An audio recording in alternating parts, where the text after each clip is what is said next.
Alleluia, Alleluia, Alleluia,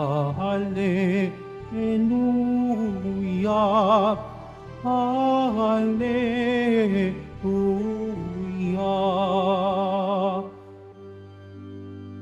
Panginoon aming hukom, Haring naguutos ngayon, kaligtasan ay iyong hatol. Alleluia, Alleluia, Alleluia, Alleluia.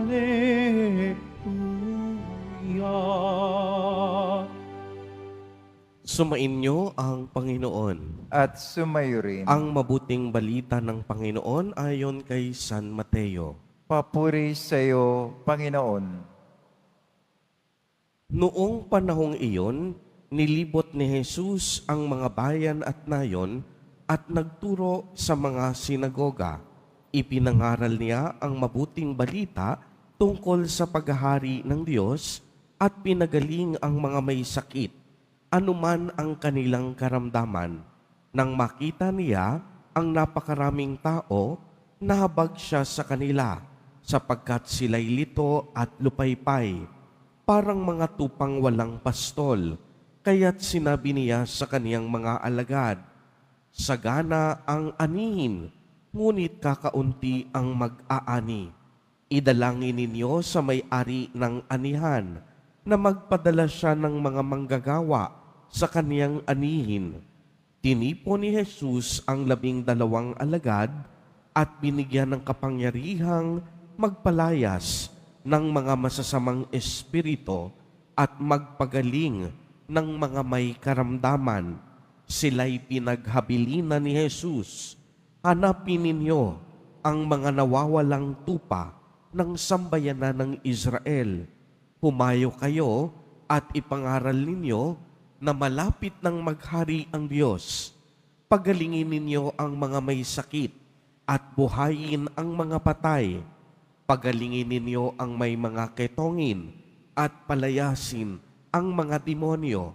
Yamang tumanggap kayo ng walang bayad, magbigay naman kayo ng walang bayad. Ang mabuting balita ng Panginoon. Pinupuri ka namin, Panginoong Hesukristo. Magsipo muna ang lahat. Magandang umaga po sa inyong lahat, mga kapatid kay Kristo.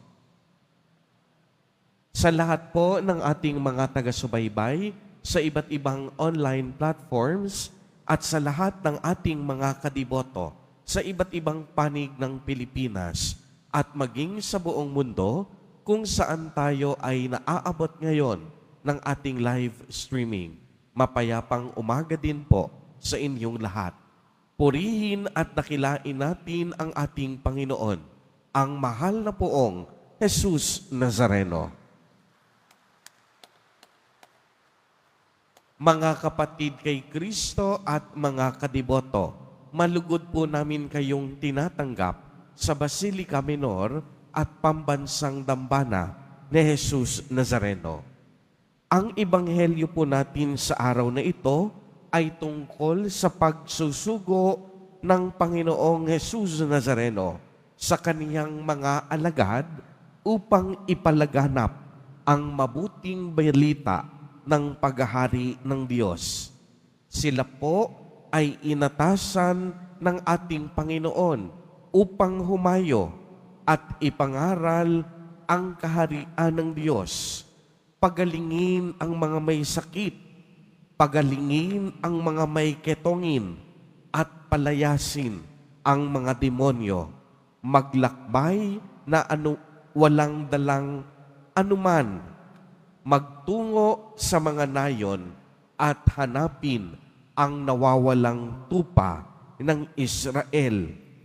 Mga kapatid kay Kristo, tayo din ngayon sa araw na ito, hinahamon ng Panginoon na makibahagi at makipagtulungan sa gawaing pangkaligtasan ng Diyos. Bakit po may mga gawaing pangkaligtasan ang Diyos? Simple lang, dahil ang Diyos may pangarap para sa atin. Ang misyon ng Diyos ay para sa atin. Hindi ito para sa Kanya. Ang Diyos bilang Diyos, wala nang kailangan pa. May misyon siya dahil may nais maganap ang Diyos. At ang nais niya, sagipin tayo sa ating kamatayan at kasalanan at pagkalooban ng kaligtasan at buhay na walang hanggan. Kaya nga, hinahamon din tayo ni Jesus na kahit sa maliit na paraan, tayo ay makiisa sa misyong Kaniyang sinimulan na. Lagi ko po itong ibinabahagi na ang misyon ay hindi galing sa tao. Ang misyon ay galing sa Diyos. Mission belongs to God. Mission flows from the heart of God. Dumadaloy sa puso ng Diyos ang pagmimisyon. Tayong mga tao nakikibahagi at nakikipagtulungan lamang sa misyong ito ng Diyos. We are just but sharers of God's mission. Ang Diyos ay ang pinagmumulan ng mga gawaing pangkaligtasan at nais niya tayong lahat magtamo ng buhay na walang hanggan.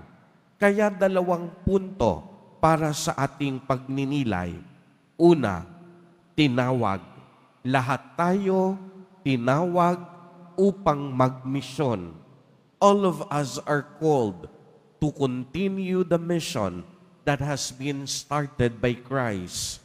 Kung ating babalikan ang Ebanghelyo sa araw na ito, sinugo niya, tinawag niya ang kaniyang mga alagad upang ipahayag ang mabuting balita sa buong mundo.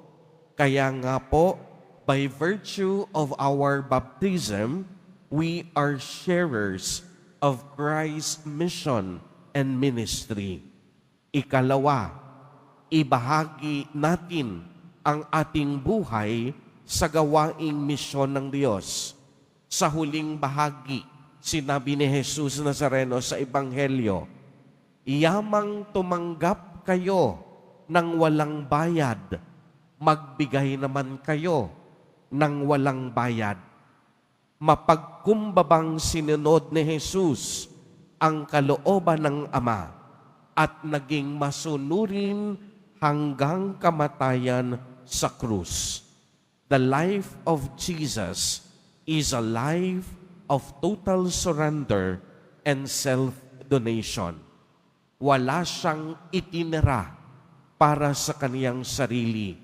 Nagpakababa siya upang tayo ay makapiling. Kaya huwag din tayong matakot. Ibahagi ng walang bayad ang ating sarili. Dahil sa pakikibahagi, magkakaroon ng kaganapan ang ating buhay. Mga kapatid kay Kristo, sa pagpapatuloy po ng ating pagdiriwang ng banal na Eucharistia, patuloy tayong manalangin upang magkaroon tayo ng lakas ng loob upang tumugon sa tawag ng Diyos. Tinawag tayo ng Diyos upang ibahagi din ang ating mga sarili at sa pamamagitan nito, maganap sa atin ang kalooban ng Diyos. Huwag po tayong matakot. Walang tinawag ang Diyos na kaniyang pinabayaan. Lahat ng tinawag niya, kaniyang inalagaan at pinagpala. Amen. Purihin at dakilain natin ang ating Panginoon, ang mahal na poong Jesus Nazareno.